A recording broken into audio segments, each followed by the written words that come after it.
What's up, Nick? Welcome back to the Dark Waters. Hey, thanks for having me back, bro.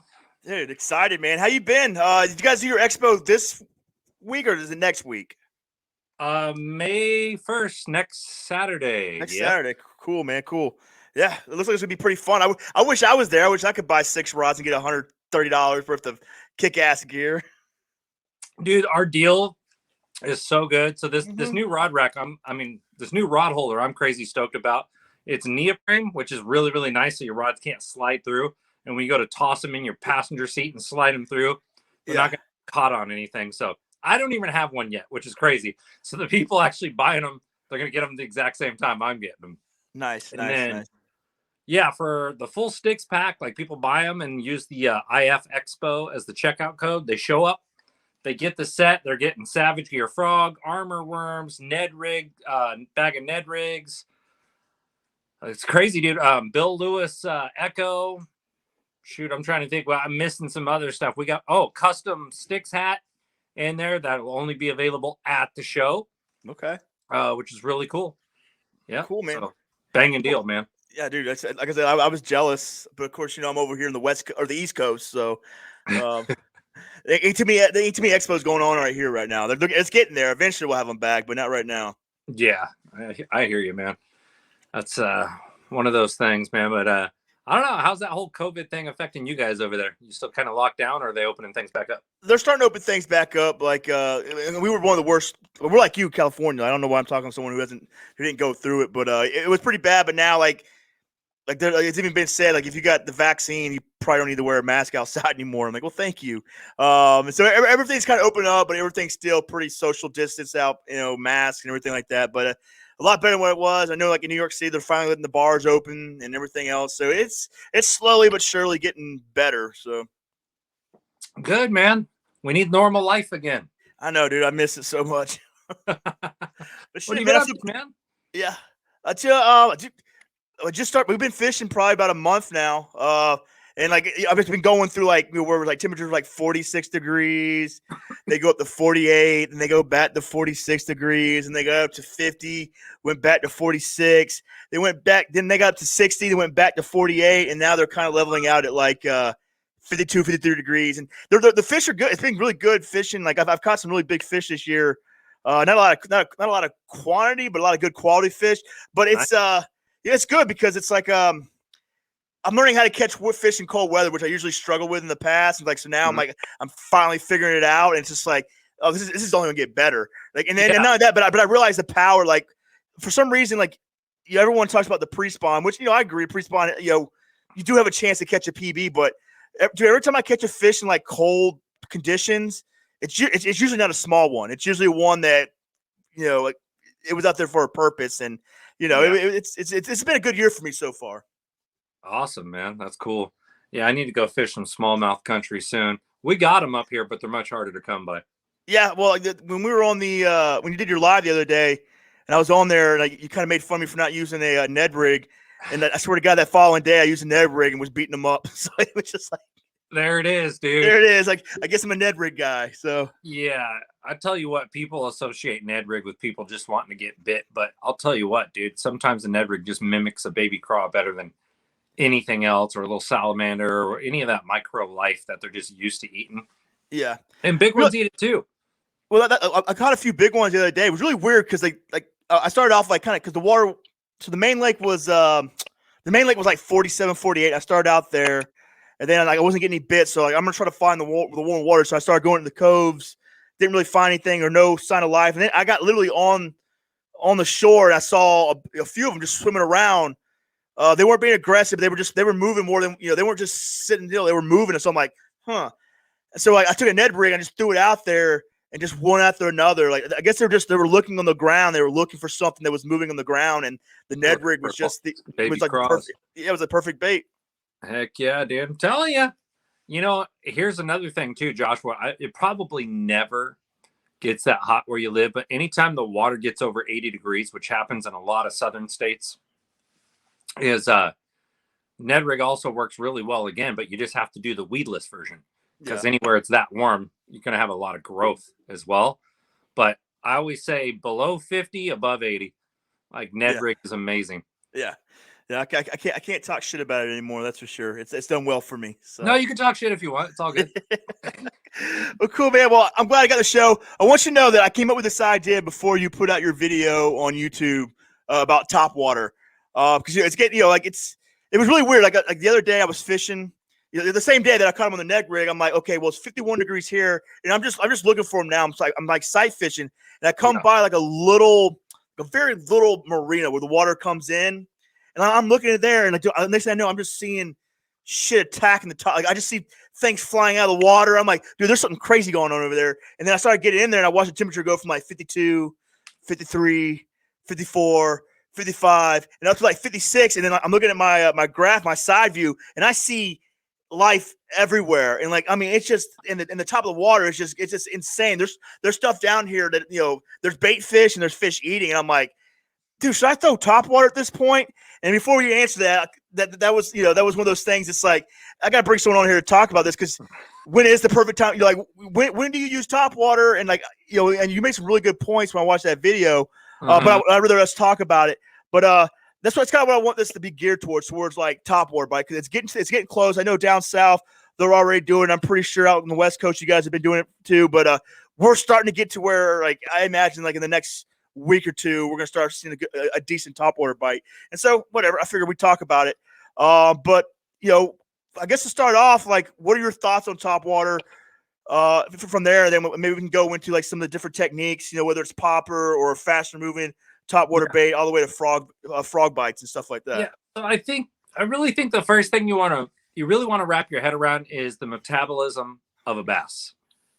And I often say below 50 degrees, a bass is typically not going to be overly aggressive. I don't want you to ever eliminate top water. I don't ever want you to eliminate the bottom. I never want you to eliminate the middle of the water column. So I always say they're either looking up, looking forward, or looking down. And below 50, rarely ever are they looking up. Though it can happen. If all the bait fish in your lake decide to swim into 1 foot of water and they're up against the surface, bass have to eat. So they will go and eat up there. And if your bait's inches away and your bait looks like the easier opportunity, they're opportunistic feeders and they will eat. But what happens is most microorganisms in the winter tend to be more near the bottom. So other microorganisms that survive off that drop down deeper. And the bass get more sluggish below 50 degrees. But I have seen some huge bass caught on topwater in the middle of the winter. Does it mean it's preferable? No. I've seen videos of bass attacking a topwater lure through ice floating on the surface. Yeah, I saw that video too. And it's the opportunity was there. He thought, oh, let me grab something that I see moving on the surface. Now, just because that doesn't happen the majority of the time, it doesn't mean that they won't eat a lure in the middle of the winter, but they will. The one thing you really got to focus on is more so than metabolism, though I say I wouldn't ever probably try topwater if it's below 50. If you're looking to catch fish, if you're looking to prove a point, go for it. You may just prove a point. But typically above 50 is where your chances start going up. At 58 degrees, I believe you're reaching the ideal metabolism for a bass. Like, I believe 60 to 70 degrees, that 10-degree temperature range, is by far the most preferable for a metabolism of a bass. And that's, spring and fall is where that water temperature typically hits that zone. And the reason why I say that's the most preferable for top water is because that's when their metabolism's running the best. They're going to chase things down. They're going to make the effort. But you can catch topwater fish, all year long, except for typically the dead of winter, but it's still possible. But it's all about forage being shallow enough to where if they're up there feeding and your bait's within that strike zone and it's the easier opportunity, they're going to take a shot at it. Yeah. So in the video that I put out, what I mentioned is I'm looking for green foliage. So if there's plant life within a foot or two of the surface, and you go stare in the water, and if you've ever stared into the water at any sort of green plant life, you're going to see little bugs, little stuff moving around in that water. If you just relax your eyes, look, you don't need to see bait fish. You don't need to see bass. All you need to see is any sort of weird little moving around creatures, beetles, bugs, anything. That's all stuff bait fish is going to feed on. So progressively, bluegills, smaller bait fish, shad, whatever you have in your lake, yellow perch, crappie, they're going to move up there and feed on that stuff if that's where the food source is. Yeah, it's nice if you see little bluegills and stuff right up near the surface, then yeah, of course, the bass is going to most likely be up there feeding too. But that is typically the telltale sign that there will be panfish up there and there will be bass up there feeding on them if you see that little bug movement in the water. But green life, creating that photosynthesis, creating oxygen into the water right there, little life right there, it's creating shade, becomes a perfect ambush point, starts creating opportunity for an apex predator. Can we go back just a little bit? Mm-hmm. So let's just go back to like just cold weather for a little bit, like kind of where I'm at. Because one of the like one of my ways of doing fish up here, I don't like doing offshore all that much. I mean, I do it, but it's not like my favorite. I'm in a kayak. I don't like to mess around out there if I don't need to. So one of the things I do is I always try to find warm water. And so like if you got like a situation like I was in the other day where like there's literally like a 5-degree like temperature like in that little marina that I found. Yeah. It was almost like like I said, the main lake was like 48, and this area was like 45 to 46. That was the difference. Are those bass gonna be? You think they're gonna act more towards that water they're in, or not the water they're coming out? You know what I mean? Like, does it? Because I mean, like that's just a little spot. It's like a little 30, not even like maybe like I don't know. A football field, not even a football field, maybe half a football field, and like these fish are acting a lot different than the ones because about 100 feet away out like close to the main lake, I was watching them shallow, not really doing much. They were moving around, but they weren't like actively like these ones were up there pushing the bait fish against the bank or and whatever. You were watching what they were doing. I don't know if you saw the video that I posted of me catching one of the fish. You can watch him chasing the bait fish and then hit mine. It was just perfect timing and everything. Like, do you see like big changes, like and maybe like approach, like catching those kind of fish? Absolutely. I'll tell you right now, bass is a cold-blooded creature. We are warm-blooded. I mean, how long does it take you to sit in a hot tub to feel overly heated? Right. Let's say the hot tub's 100 degrees. We run, what is it? What is our temperature? 89 something? Yeah. So 10 degrees more, and we sit in a hot tub for 10 degrees, we start sitting on top of the ledge of the hot tub because we're getting overheated. So those are cold-blooded creatures, so that water temperature is going to affect them even faster. Yeah. So does it make a big difference, and does it make a big difference fast? I absolutely believe it does. I think they can become acclimated to a 1 or 2 degree temperature change in 5 to 10 minutes. Okay. I think they feel that warmer water.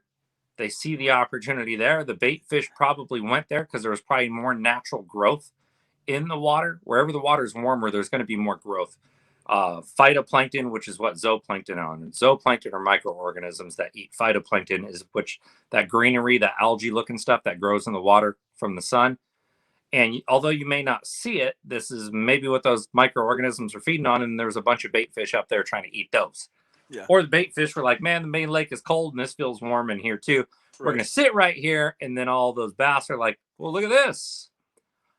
So in regards to, should you have thrown a topwater right there? Well, maybe. A lot of the time, if you throw a topwater, you can select bigger fish. Like consistently, bigger fish tend to strike topwater more often than smaller fish, though I've had days where I've caught hundreds of small fish on topwater. So, I mean, if you say, like, should you have done it right there? Could you have done it? Could have is the question. Yeah. Absolutely. Would a shallow diving jerk bait like a rogue or, Rapala, shallow stick bait caught him better? Probably. Yeah. But the only thing you can really do at that point, Josh, is try different things like throwing a popper, even like a single Kayak with a top hook to where you can start whacking those schooling fish fast, get them off, whack another one, get them off, whack another one, versus taking treble hooks with needle nose and popping them out, and then the action stops, when they're fired up. And another thing too that a lot of people are not aware of is when you're throwing into a school of fish, and you catch them, they just ate fish, so they regurgitate fish. Right. A lot of people think it's the school getting fired up. When you catch one, it fires them up. But what actually happens, the scientific way to think about this, is they tend to regurgitate the bait fish that they just ate. How many times have you been fighting a fish and you see it spit out bait right near the surface? Right. What do you think the odds were that he spit out the bait at the end of the fight versus the very beginning of the fight? Hmm. The odds are much higher that he spit it out in the beginning of the fight Right. when he's under the surface.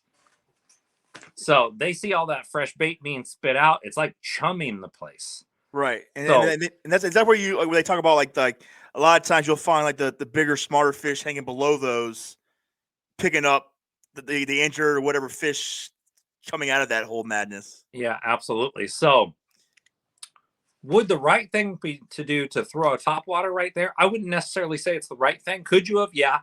I believe you probably could have caught him right there. The right thing and the smart move to do around schooling fish is throw something that's the most preferable to eat them.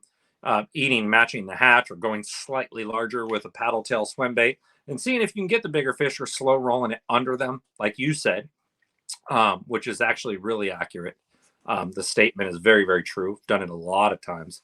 Alabama rig is also a very deadly rig to use around schooling fish, because what it looks like a bait ball. And so a bigger fish tends to rush the bait ball, the higher percentage chance of getting one of those versus an isolated bait moving along. Right. So believe it or not, this is why A-rigs tend to catch a lot bigger fish, not just numbers of fish. Okay. All right. That was my quick little question. You can go back to the top water, but now I was curious about that because like that's what I do a lot around here. I try to find the warmest water, and then when I see things happening, it was like night and day between what was going on in that marina and then what was going on the main lake that I just came off. But I'm like, it's like over here it's like the pre-spawn going on, and then over here these guys are still in like winter behavior. You know what I mean? Oh yeah, So. Yeah, no, absolutely. And this is why I always tell people, have multiple spots. If you're in a kayak, and I know a lot of the listeners for you are on kayaks, it's hard to run a lot of water. So imagine, I don't know, I'm going to say do this, but this is a lot of exercise. Load your kayak up a couple times throughout the day and drive to different areas of the lake. Don't plan, if you don't know what's going on, don't plan on fishing your first stop all day. Try to at least do 2 different spots in a day. And I'm talking like opposite ends of the lake or very different scenarios. Like this part of the lake's got boulders, long flats. This part of the lake's shallow and grassy.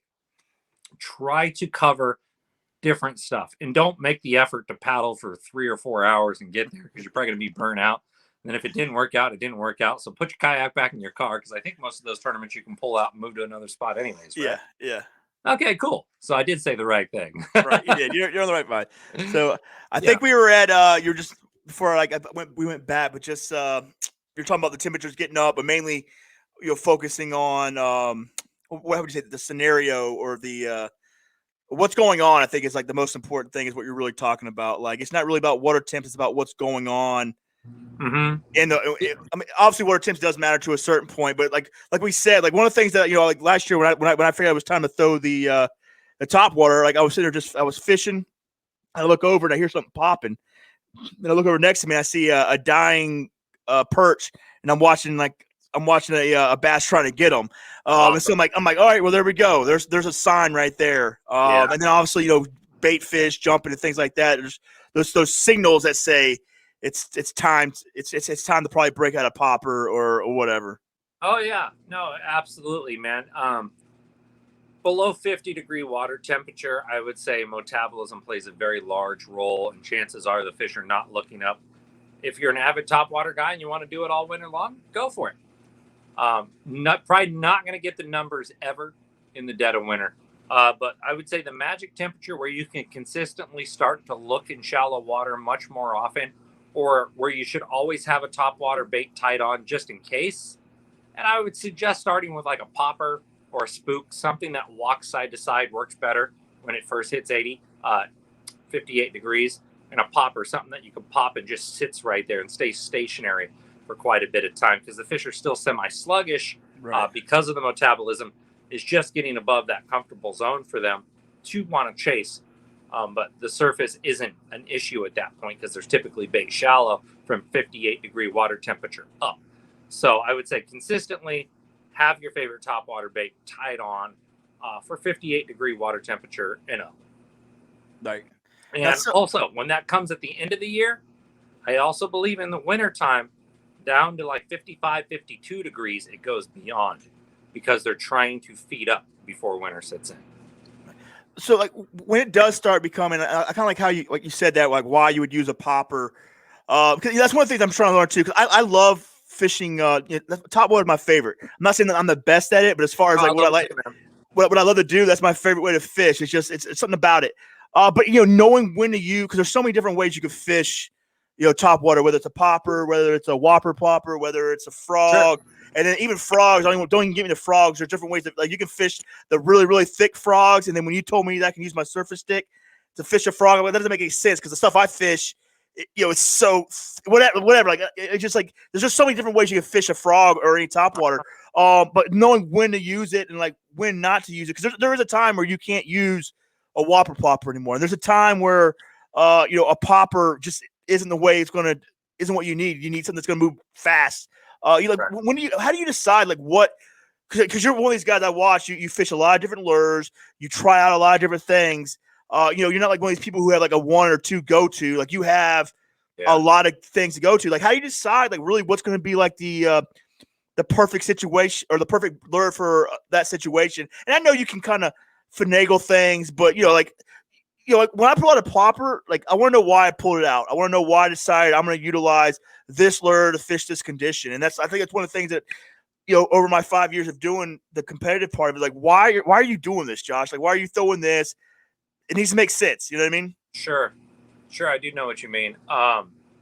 There's a few ways to look at this, and anybody listening to this, what I want to suggest, anyone listening or watching, actually, what I really want to suggest that you try to do is stop thinking you throw this bait for this time of year, or you throw this bait for this scenario. Kind of eliminate that, and this is really grassroots fishing. To where that's probably how you've learned it. In the spring you throw this, in the fall you throw this, in the summer you throw this. That's a mistake. I'm going to tell you right now. That's a mistake. You got to stop thinking that way. And I'm going to tell you why right here. So I want you to imagine every topwater. Let's take a popper. Let's take a buzz bait. Let's take a plopper. Let's take a spook. Let's take a rat. What am I missing? Frog. Okay, so now we're going to take all these, and there's clearly obvious differences. They look different, right? Okay, so we have that, but typically the biggest differences in topwater is how they're retrieved, and do they go side to side or do they go straight forward? What type of noise they make? This is all very unique to a topwater. So like I said, when you first start fishing topwater, once that water temperature is typically above 58, and this is the bass's metabolisms up higher, and there's shallow stuff growing typically beyond 58 degrees. Now, if there's nothing shallow growing and the bait fish are not shallow, those bass aren't going to be up there.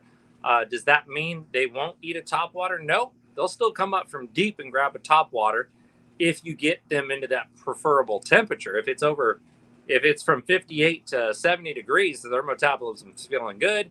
If the opportunity to chase a bait down 20 feet away is the deal, it's the deal. So let's imagine this. Let's imagine this, Josh, okay? Let's imagine there's a log laying on the shoreline, and we could see down a few foot deep. There's no other logs on that bank. Well, so we know most likely that fish is going to be near that log. Well, if we throw a buzz bait across it, it goes fast, super loud. Bam, bam, bam, bam, bam, bam, bam, bam, bam. Maybe it was a little too clear. And that fish is like, what in the hell was that? Okay. Then we throw a plopper straight over the top of it. Blah, blah, blah, blah, blah, blah, blah, blah, blah, blah. Maybe a little bit more subtle. Okay. Maybe we get that fish to go.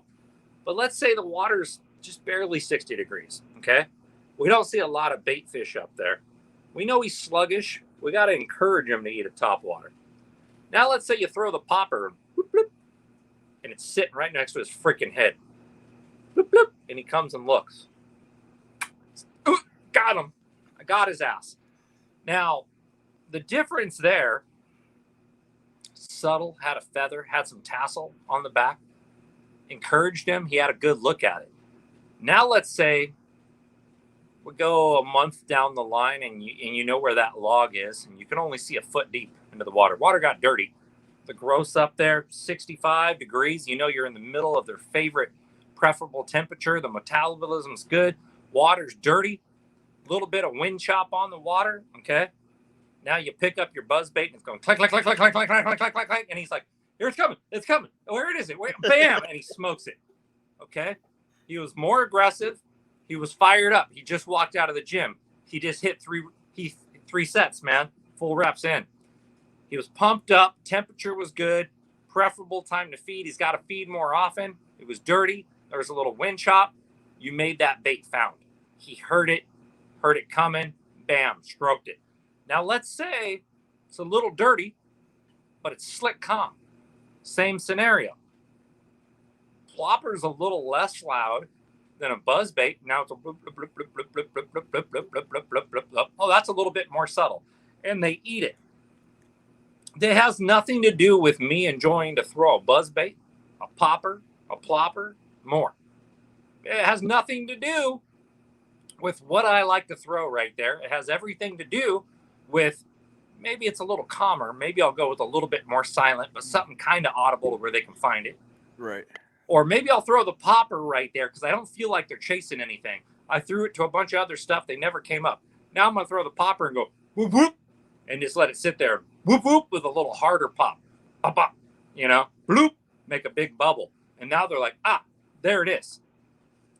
So same difference. So I want you to imagine the frog now, okay? Frog. Should you throw a frog to open water? If you can throw a popper, you can throw a spook, you could throw a buzz bait, you could throw a plopper, you could throw a prop bait. No, shouldn't throw a frog. Shouldn't throw a frog. I feel like you're tricking me. Frog is an application tool.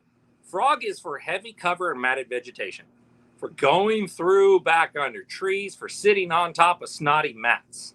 I will tell you what, if there's holes in a grass mat and I can throw a popper in there, what do you think's a higher hookup ratio, a frog or a popper, Josh? I'm going to say the popper, right? Right, exactly. Yeah. Now, let's say that bass barely gets both treble hooks versus the bass gets two big frog prongs into the roof of his jaw. We can pull them harder, right? Mm-hmm. Now, let's say that grass is kind of thin and there's no wood in there, and we know if we hook them, we can probably just pull them right through the grass. Right. Better choice, popper, if we can land in a hole, right? Higher hookup ratio, we can get them to the boat. Now, let's say there's some wood in there. There's wood all over the place, thicker grass. We're making 60-foot casts up way back into this grass. We don't really have much of a choice. We got to put the frog up there. And that's just how that goes. So now let's look at the difference between a spook and a plopper. What's the key difference, Josh? You tell me. What's the key difference? You're going to move the spook a little faster than a plopper. You're going to walk it. Well, you're going to walk the plopper too, but it's going to be when I look at a plopper, I look at it more like it's almost like a topwater jerkbait. You're going to change, like, as far as like the retreat, like you could go, like you got to figure out what the rhythm is that you want. And there's a pause where like a spook for the most part, you just want to walk. You might want to stop it, but with the plopper, you want to find out what they want. Or not the plopper, I'm sorry, the popper. Kind of with a jerkbait. Jerkbait, you change your retrieval until you figure out what they want. I kind of feel like that's the same way you can do with a popper. I mean, of course, the aggressive, whatever. Like even with the way, like even if you want to be aggressive with it, sometimes you want to be aggressive. I'm going to ask you an interesting question. Let's see if you know the answer to this one. This is a very tough question, and anyone listening, let's see if you can get this one right. What has more drawing power, a plopper or a spook? And what I mean by drawing power means can pull fish from farther away. I gotta go with the popper, man. Because you can. No, this is the plopper or the spook. Oh, the plopper or the spook. Uh-huh. I'm gonna go with the spook. because the plopper you move like the plopper like when you go with a plopper or like a buzzbait, like you're like that fish looks and he's fucking angry or he's like he wants that. With a spook, he can be like, what is that? Then he goes, he looks, he's like, can I eat that? And then he decides, and then next thing it draws him. I think with the plopper and the buzzbait, they're already hungry. They're just looking for any reason to kill. So But that's just you're 50% on that one. You're 50% of the way there. And I'm going to tell you what you're right about.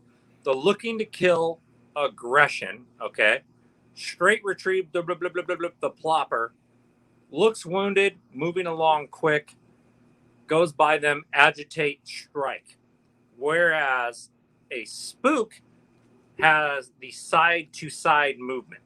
The side-to-side movement works better in cleaner water and can draw fish from a farther distance. Okay. Any bait throughout the history of predator species, any bait that goes side to side is known for drawing fish up from deeper and farther away. Okay. Now, let's say we have that same log that we came up to. We got about a foot of visibility. The spook is going clink, clink, clink, clink, clink, clink when we're going along. But then we also have the plopper. So here's an interesting scenario. This can go either way. Now, how do you evaluate picking a spook versus a plopping style bait going over that log? It's the middle of the summer, blip, blip, blip, blip, blip, blip, blip, blip, blip, blip, versus the spook. And the only way you can do that is with previous catches throughout the day. So if the fish didn't seem aggressive, but you wanted to try a topwater right there, it's realistically about what you can move a little bit slower. Right. Versus the fish really aggressive that day, the plopper is probably going to be your better bet. And this is where what happens is you start getting these baits and they start blurring lines. And this is why I say you can't have any hard rules in bass fishing. And I don't know if you ever play poker. No, I mean I've tried. There's a reason why I don't play anymore. I'm gonna make an interesting analogy for you guys to think of. So, in Texas Hold'em, okay, so you're dealt 2 cards, all right, Josh, and you bet pre-flop according to the odds of the hand you have. So Ace King suited, so like Ace King, Aces, is a great hand. Okay, you can even have Ace not suited because it's not possible, but you can have 2 aces, the best hand of the game, pocket rockets. 2-7 offsuit means not the same kind, is the worst hand in the game. There is still an odd that 2-7 will beat a pair of aces once the hand plays through, but the hand is majorly in favor of the person with 2 aces. So even though you know all of these rules, what's happening below the surface sometimes changes, sometimes is confusing, sometimes it takes me a long time to figure out why the hell were they eating like this today. It could be slick, calm, hot, and they're on fire, and they're eating everything. And I'm like, these conditions are horrible for these fish to be eating everything. It makes no sense. We don't really know what type of opportunities are below the surface, so we're always playing the odds. We're always having a good idea of what works. So don't go out there and tell yourself, well, here's the conditions. This is how it's going to work. This is how I'm going to catch them. Okay, if it doesn't work, it doesn't work. Then so be it. You can't be like that because things change, so you always have to try things. But you can go out. The more educated you are, you can go out with pocket rockets. You can start your day with 2 aces, and the odds will be in your favor. But that person who's willing to play the 2-7 offsuit may also be willing to play 50 more hands. It's going to increase their opportunities for success throughout that day. And when people ask me who are some of the best anglers in the world, I'll tell you right now, it's the guys who are quick to play multiple hands throughout the day. Guys like Jacob Wheeler, guys like Mark Daniels Jr., Jordan Lee, are guys that are willing to play multiple different hands, but will start their day with pocket rockets. Right. Mm-hmm. That's good. That's a really good metaphor or whatever you want to call it. But yeah, it makes sense. So when you one of the problems I had, because like the time of the day. Like, people want to talk about like, oh, you should throw top water first thing in the morning. It's like, look, I love top water, but my confidence is like a chatterbait or something like that. I know I could throw it in there. So like, a lot of times I feel like a lot of times people do top water because top water is cool. Because top water is like it's one of the most violent, exciting things in bass fishing. I know it works 100%, but so there's throwing a chatterbait or a swim, whatever. And that's a lot of times, the first thing in the morning, it's like, like, I don't know. I just feel like there's a confidence thing that I have with top water. Like, am I just going to throw a popper and see if I get something, or am I going to throw a chatterbait or a swim jig or something that I know that, if there's something there, he's probably going to want to eat this. What are things like that kind of gives you like, all right, top water is the way to go today? So obviously before over 58 degrees, and I know there's active fish shallow. I've seen all the right ingredients like we spoke of earlier. I'll definitely try it.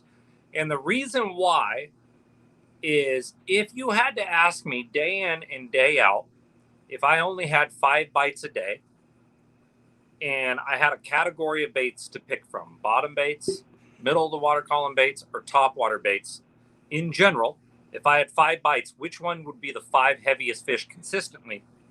And I will tell you top water. Okay. For some reason, the fish that consistently grab top water overall tend to be bigger fish.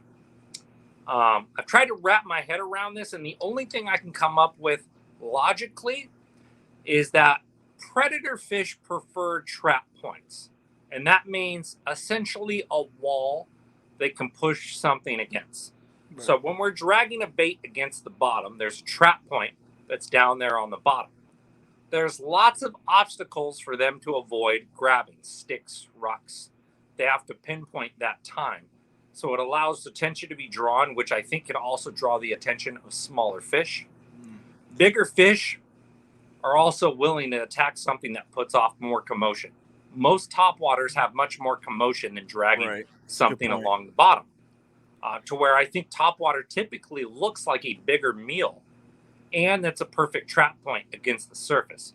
Versus swimming something through the middle of the water column, I don't think consistently gives you a trap point. This is why a lot of people say twitch and pause, retrieve, make it look wounded, and force the fish to react, which is very true because you want to do that when they lack a trap point, or parallel a weed line, parallel a boat dock, and give the fish a trap point. The fish knows in its head instinctually if it's got angles cut off on that bait, they have a higher odds of attacking it. And it also triggers bigger fish. You look at some of the big swim bait videos we've done in the past, it's directly up against a tree, directly up a bridge column, directly on a concrete wall or a boulder wall, or directly against a point coming from deep water, swimming it into shallow, allowing that bigger fish to have a trap point. So I think in general, topwaters present themselves to be bigger than they are, and they're always on a trap point via the surface. And there is nothing for a bass to avoid when it comes up to eat a topwater. So I think a big fish instinctually knows something that looks bigger on the surface might be easier for them to eat. But essentially, big fish are a much smaller percentage for the overall percentage of fish that live in the lake. Right. So I try to just, I know you're talking this whole time. I'm like, Jesus Christ, learning's occurring right now. Yeah. So I know this sounds really weird for you guys, and I know this is no general rule, but thinking of things much more scientifically, and if this wraps around your head, it's going to make sense. And you'll see when the wind picks up, when the wind comes down, you start thinking more like a fish, and you're going to grab the bait that you think is much more suitable for that scenario. Is that always going to be the perfect choice? No, but you are playing with pocket rockets the more educated you become. Your hands improving. You're consistently playing better hands. Yeah. All right. That's a lot of good stuff. Let's just break down just a little bit and I'll let you go.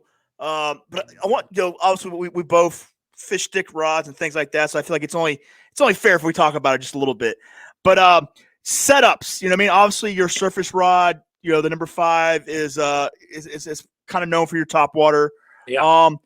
So one of the things I'm having right now, I'm part of the Sticks team. And I got my arsenal weapons, and I'm getting ready. Thank you for being part of the team, by the way, Josh. Dude, that's one of the best things that's happened to this podcast and me as a person. I mean, I get access to guys like you to come on the show and educate my ass. I love the way you take negativity, by the way, when you have people busting your balls. I love your mannerisms and the way you laugh about it. I appreciate the hell out of that, out of your personality. I think it's hilarious. Yeah. Well, cool, man. I really do appreciate it. But so set us, man. So one of the issues I'm having, I'm setting up my rods, getting ready for some top water bites coming in the future, and trying to think about what I want to do. Obviously, the 5 and the 6 are kind of what I use for top water. Yeah. I mean, I don't use the 6 that much. I'm getting a little bit more comfortable with the just the medium heavy over the heavy. I'm starting to trust it a lot more. Sure. But I still like the length and the range I can get with the 6, and you can I can fix a lot more thicker when it gets really, really thick. That's what I did last year. But when we start talking about treble hooks on top water, we'll start off with a popper. To me, I'm kind of leaning towards like a medium, like the number 3 hybrid. I like a popper on. Okay. Yep.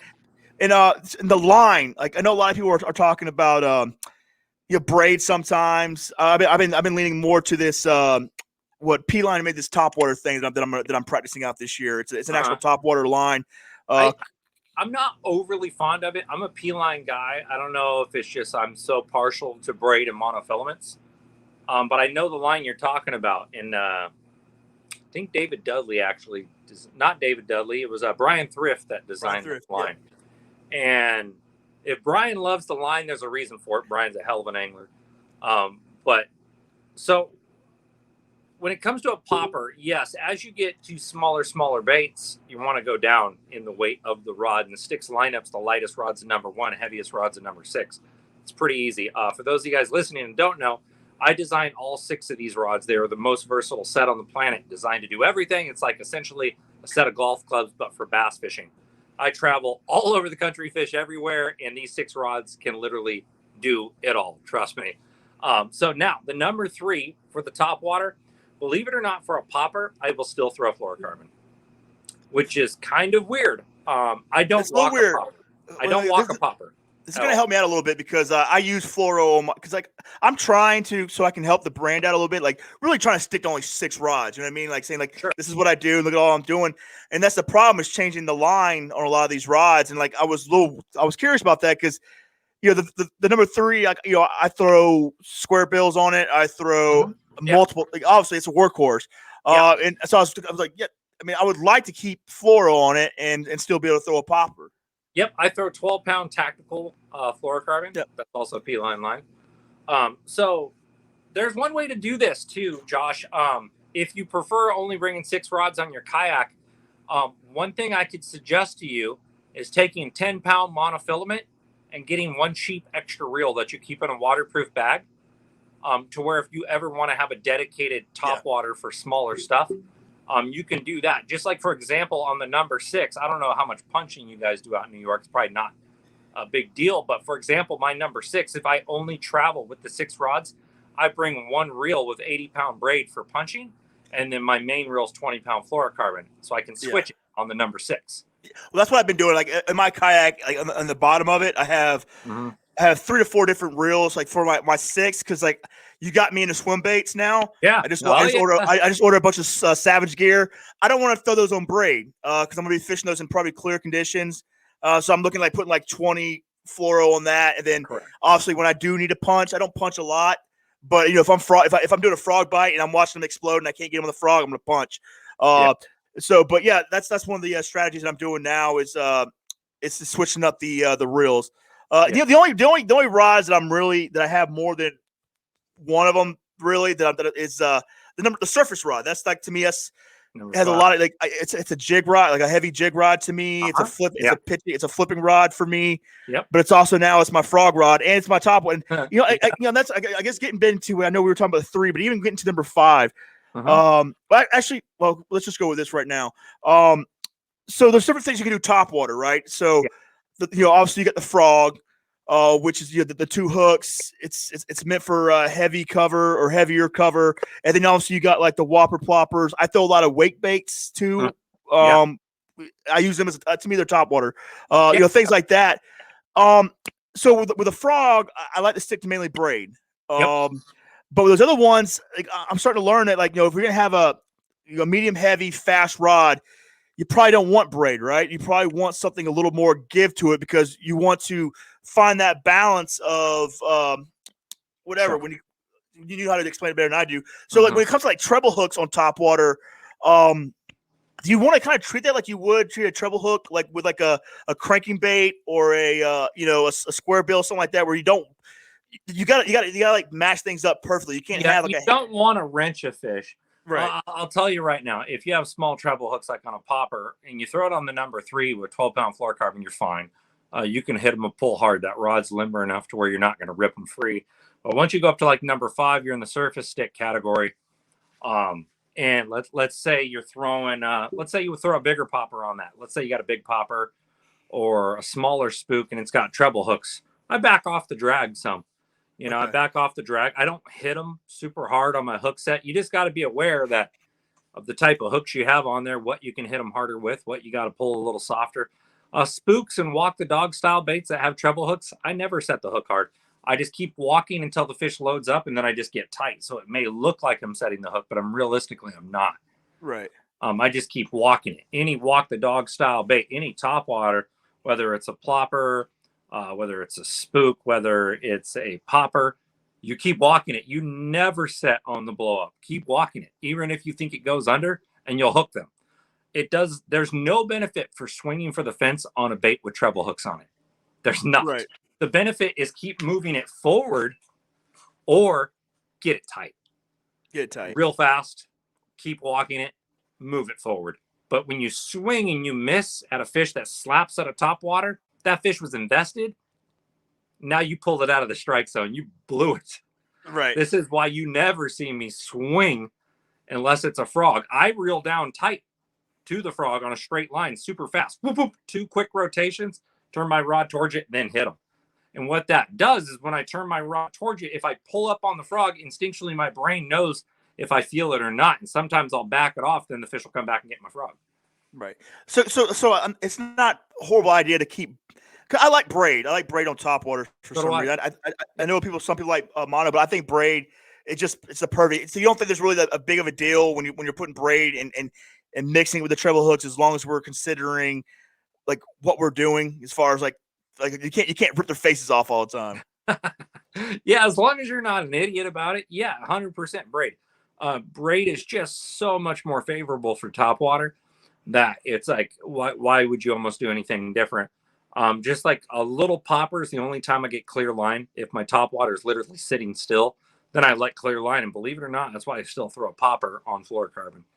So aside from that, I could say some people throw little tiny spooks on mono.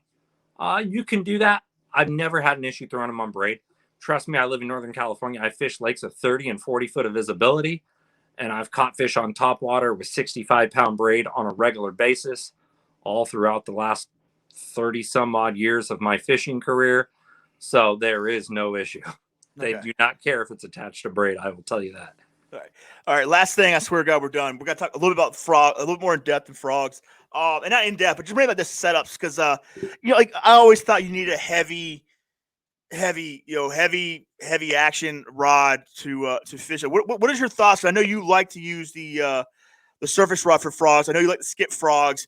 I don't know what the difference is between here and there, like in New York where I'm at and where you're. I don't know if your vegetation isn't as thick as mine or whatever, but it took me a while to get comfortable with throwing like a medium heavy. I mean, I fish some thick stuff. You know what I mean? Like people don't realize like how thick the grass gets up here. Like, what are your thoughts on like when you're fishing frog, like a setup, and like what you're trying to accomplish with it? So I'll tell you what, the number 5, Josh, I have literally thrown with the 65-pound braid. I've thrown under mats that you can't break with your hands, no matter how hard you pulled. Mm-hmm. I've hooked 6-pounders over the top of docks in those mats, drug them over the docks numerous times on video, mind you, on the surface stick with zero issue at all. And the surface stick is a medium heavy, almost heavy power. Now, I'll tell you what, if you're working a walk the dog style bait or working a frog in place or trying to pinpoint targets all day on a heavy rod, enjoy yourself.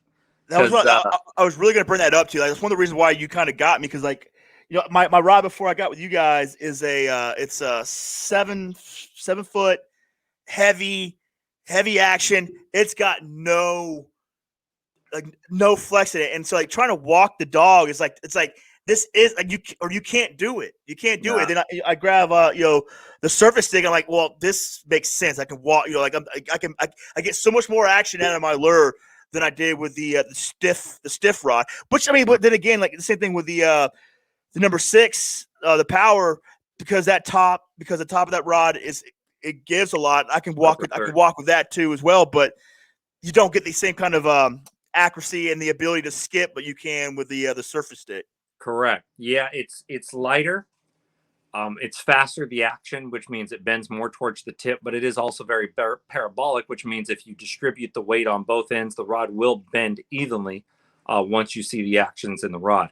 So I will tell you what, when we were designing that surface stick, I boat flipped 2 fish over 10 pounds on video on that rod.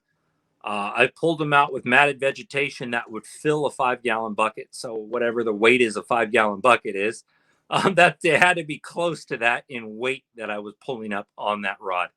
I always use 65-pound braid, whether it's a spook, whether it's a buzz bait, whether it's a plopper, whether it's a frog. 65-pound braid is my juice. Okay. 100%. Now, the reason why 65-pound is it's 15-pound diameter. Instead of the 50-pound diameter, which means it will handle frays better, to where if you rub up against a pole, you rub up against a sharp boat dock, and you may not notice a fray in a braid. And with the 65-pound, it's much rounder. It's a thicker diameter line. It's more manageable, and it doesn't backlash as much as well. You may be cutting about a couple foot out of your cast, but durability, manageability, and just how much better and stronger you can fish it with ease is just a lot better. Right. I was trying to stomp a big old spider, but he just got away.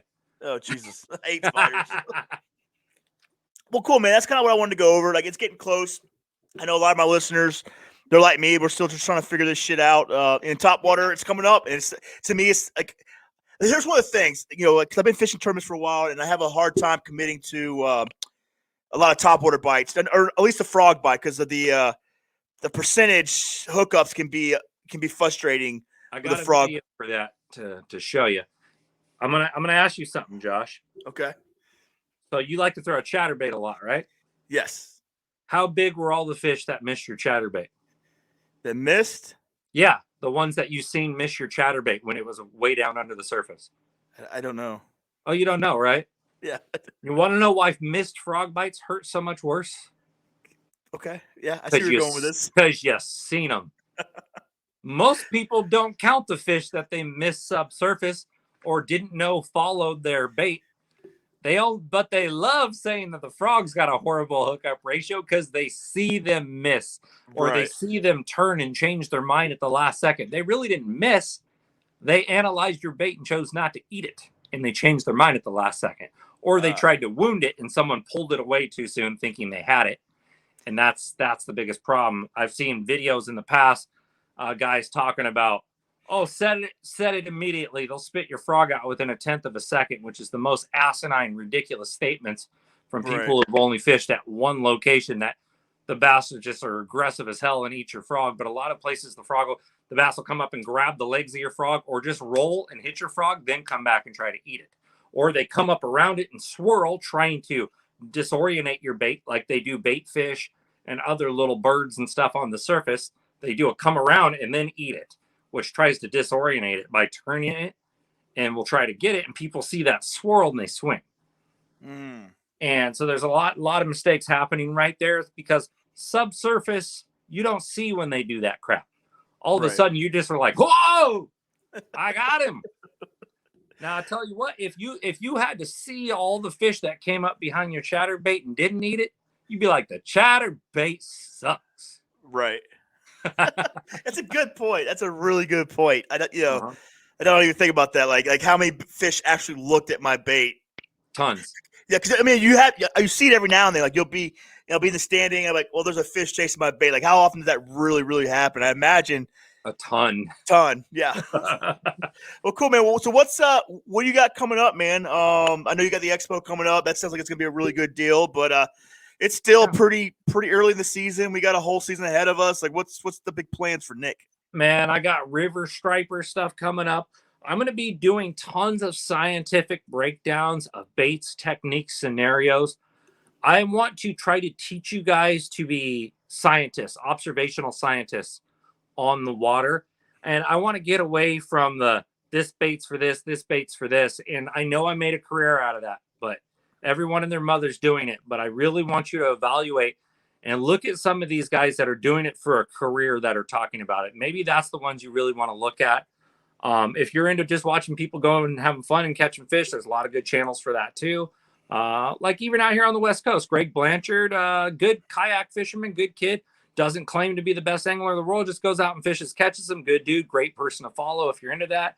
But if you're trying to learn, look at people on competitive levels, look at people who've been in the career for a long time, and try to evaluate that and take it for what it is. And don't take anything for 100% gospel, because this is bass fishing and we're always playing the hand. So just keep an eye on that. It's like, yeah, it's gambling. It is. It really is. Yeah. Well, cool, man. I appreciate you coming on. Obviously, I'm happy to be with the Sticks, the Sticks family. Yeah, it's good. It's a good place to be. Yeah, but man, yeah, I can't thank you enough. I knew you'd be good for this. But yeah, man, that's about it, man. That's about all I got for you. All right. Well, thanks everyone for tuning in once again. Josh, thanks for being so adamant about doing these, man. You're doing a great thing. If anybody ever talks negative to you, just shrug it off, man. A lot of haters in fishing. For anybody else getting started, don't listen to the haters. If you're proud about a 1-pounder, post your 1-pounder. There's a lot of positive dudes out there that hate the haters just as much as you guys. So enjoy the game. Most of us bass fishermen are just good dudes, just like the rest of you guys. All right, Nick, man. I can't thank you enough, man. I'll talk to you again soon. Later, bro.